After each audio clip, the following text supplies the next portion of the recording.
સુભાષ બ્રિજના શરૂ થવાને લઈને સૌથી મોટા મહત્વના સમાચાર બ્રિજના રિપેરિંગને 2 થી 3 મહિના લાગી શકે તેવો એજન્સીનો મત સામે આવ્યો છે. બોટ મારફતે બ્રિજના સ્પાનની તપાસ કરી સેમ્પલ લેવામાં આવ્યા. બરોડાના ડોક્ટર રવિ કિરણની એજન્સી બ્રિજના ઇન્સ્પેક્શનની કામગીરી કરી રહી છે. બ્રિજના ડિટેલ ઇન્સ્પેક્શન રિપોર્ટ તૈયાર કરવામાં આવશે તો બ્રિજના રિપોર્ટ પછી આઈઆઈટી અને મુંબઈ તથા એસવીએનઆઈટીનો અભિપ્રાય પણ લેવામાં આવશે. જોકે આગામી થોડા દિવસો હજુ પણ અમદાવાદીઓએ રાહ જોવી પડશે. ડિટેલ ઇન્સ્પેક્શન કરવામાં આવશે અને ત્યારબાદ ફરી એકવાર રિપોર્ટ તૈયાર કરવામાં આવશે.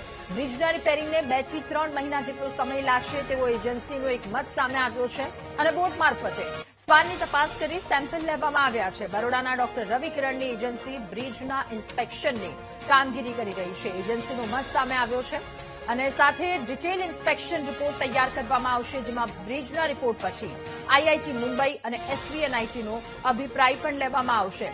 ત્યારે અમદાવાદીઓને એક સવાલ, તેમના માટે એક મહત્વના સમાચાર. સુભાષ બ્રિજને લઈને હવે તપાસ તેજ થઈ છે અને જે એજન્સીઓ છે તેને તપાસ માટે જે કામગીરી સોંપવામાં આવી હતી, બરોડાની ડોક્ટર રવિ કિરણ જે કંપની છે તેના અધિકારીઓ અને જે કર્મચારીઓ છે તે પહોંચ્યા છે. સાથે જ આઈઆઈટી મુંબઈ અને જે આઈઆઈટી રૂડકી છે તેના અધિકારીઓ જે છે તેમને કહેવામાં આવ્યું હતું. અત્યારે હાલ જે કહેવામાં આવે કે આ જે અધિકારીઓ છે તે અહીં પહોંચ્યા છે અને આ બ્રિજની વાત કરવામાં આવે તો આ બ્રિજ જે છે તે અધિકારીઓ પણ છે, તેમની સાથે વાત કરવાનો પ્રયાસ કરું. સર, આપ કહા સે આયો?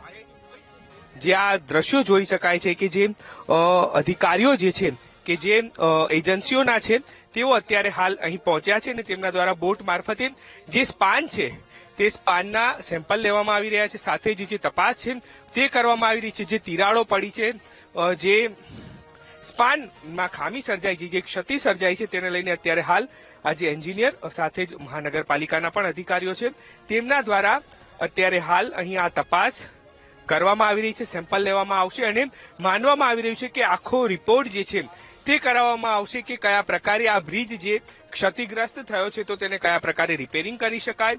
9 નંબરના સ્પાનની જે વાત હતી અને જે તિરાડો પડી હતી તે તમામ બાબતોને લઈને અત્યારે હાલ આજે અધિકારીઓ જે છે તે અહીં પહોંચ્યા છે અને તેમના દ્વારા આ સેમ્પલ્સ જે છે તે લેવામાં આવી રહ્યા છે. એટલે કે ક્યાંક જે સુભાષ બ્રિજ 5 દિવસ માટે મેન્ટેનન્સ એટલે કે ડિટેલ ઇન્સ્પેક્શન માટે થઈને બંધ કરવામાં આવ્યો હતો, પરંતુ ખામી જે છે તે વધારે જોવા મળી રહી છે અને એ જ ખામીને કારણે હવે લગભગ 2 થી 3 મહિના જેટલો સમય લાગી શકે છે રિપેરિંગ માટેનો. અને હવે જે એજન્સીઓને તપાસ અભિપ્રાય લેવાનો હતો, આઈઆઈટી મુંબઈ, આઈઆઈટી રૂડકી અને જે તપાસ માટે થઈને જે એજન્સીઓ એસવીએનઆઈટીની છે કે જેને અભિપ્રાય લેવાનો હતો તેના અધિકારીઓ અહીંયા પહોંચ્યા છે અને તેમના દ્વારા અત્યારે તપાસ જે છે તે કરવામાં આવી રહી છે. કેમેરામેન પ્રવીણ વાઘેલા સાથે દીપક સોલંકી, વીટીવી ન્યૂઝ, અમદાવાદ.